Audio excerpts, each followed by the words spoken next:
Hey guys, welcome back to my YouTube channel. Today I'm going to be showing you how to remove the gear fuel pump on a Cummins ISX. So this truck came in with a low pressure fuel in the rail. So we hooked up the fuel gauge to it. It goes above the fuel filter.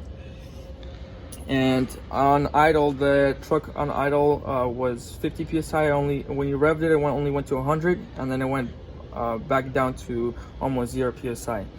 In reality, it should be around 200 psi.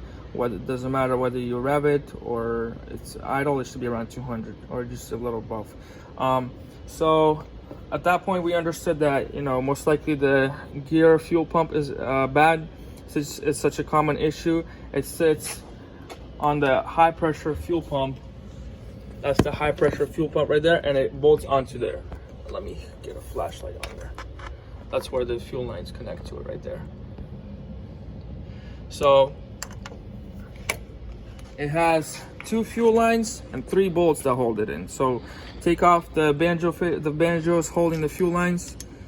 One of them is the 19 millimeter, the other one's a 22 millimeter. And then take off 3 bolts. The size for them is a 10 millimeter socket, and you should be able to slide the fuel pump out from underneath the truck. In order to put a new one in, put new O-ring all around, line up the teeth on the gear, and then there's a dowel pin as well. Line that up as well for the hole on the high pressure fuel pump. Slide it in carefully. Make sure it slides in almost all the way, because you don't want to break this dowel pin off, or these are not lined up, and you don't want that.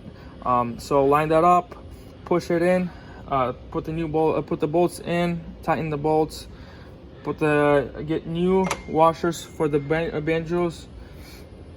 Put the banjos on through the fuel lines. Attach the fuel lines through here.